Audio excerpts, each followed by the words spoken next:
আসসালামু আলাইকুম ভিউয়ার্স, কেমন আছেন আপনারা? একটু কথা শুনে যান, ৫টা মিনিট ওয়েট করুন। আজকে গাছ নিয়ে কথা বলবো না, ওষুধ নিয়ে কথা বলবো না, দেশ ও জাতি উদ্দেশ্যে একটা কথা বলতে চাই। দেখুন, মানুষ এমন পরিস্থিতির ভিতরে শিকার হয়ে গেছিলেন আর এমন মেডিসিন প্রয়োগ করেছিলেন যা আমাদের ছোট মাসুম বাচ্চারা লালিত করে তুলেছিলেন, দেশটা করে দিলেন অশান্ত।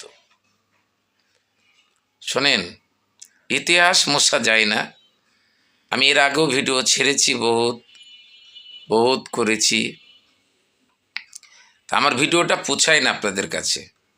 কেন পৌঁছায় না তাও বলতে পারবো না।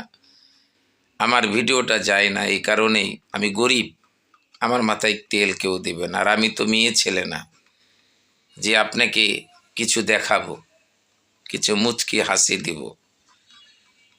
তো আপনাদের কাছে প্লিজ একটু ভালোবাসা চাই, আর ভালোবাসা দিলে ভালোবাসা পাবেন।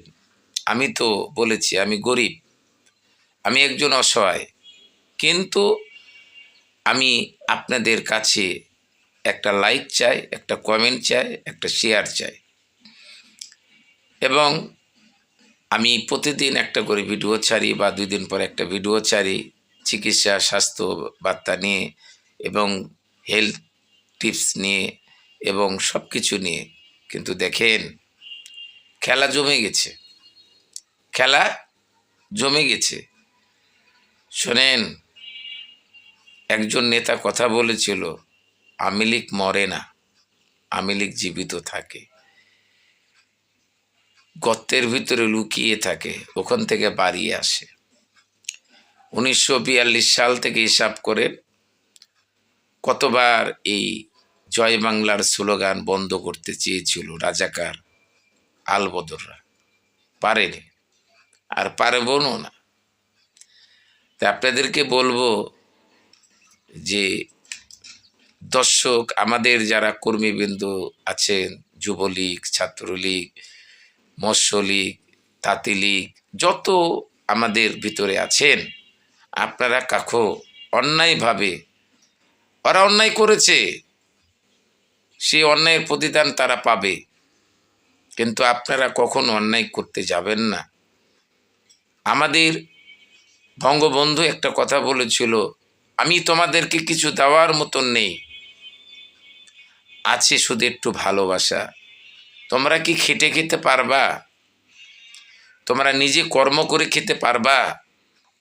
এটাই বলেছিলেন। আরও তার বক্তৃতা, তার ভাষণ শুনলে বোঝা যায় যে দেশের ভিতরে, অল বিশ্বের ভিতরে নেতা থাকলে এক ছিলেন সুভাষ বসু, আর এক হচ্ছে আমাদের জয় বাংলা, জয় বঙ্গবন্ধু। তার উত্তর সারিতে তার যদি সন্তানরা না থাকে, এদেশের মাটিতে নাও যদি আসতে পারে, কিন্তু আওয়ামী লীগ তো থাকবেই। আর একটা আছে না, জনতা লীগ, তাকে কিভাবে সামলাবেন আপনারা? সামলাতে পারবেন না। তাই এদেশের যারা ইসলামপন্থী লোক সুদ হারাম বলেছে, ঘুষ হারাম বলেছে, আর এই সুদ ঘুষ হারাম বলেছে, তারই সাপোর্ট আপনারা নিচ্ছেন। এটাই তো দুঃখজনক কথা। আরে মিয়া, আমাকে জেল কাটাবেন। আমার বঙ্গবন্ধু পরের ছেলে ছিলেন, যুগ ছেলে ছিলেন, হ্যাঁ, অনেক ছেলে ছিলেন, আমিও অনেকবার খেটেছি, কোনো অসুবিধা নেই, আমাকে খাটাইতে পারেন। তাও আমি বলবো জয় বাংলা, জয় বঙ্গবন্ধু। আরেকটি কথা বলে যেতে চাই, ভাইয়েরা আমার, বন্ধুরা, তোমরা নিজ নিজ প্রস্তুতি থাকো, অ্যালার্ট থাকো, তোমরা সচেতন হও। অতি শীঘ্রই ফিরে আসবে আমার মা জননী শেখ হাসিনা। আসতেই হবে, কেন তার সন্তানদেরকে রেখে গেছেন, তার সন্তানদেরকে রেখে গেছেন। এই পর্যন্ত শেষ। জয় বাংলা, জয় বঙ্গবন্ধু, জয় হোক।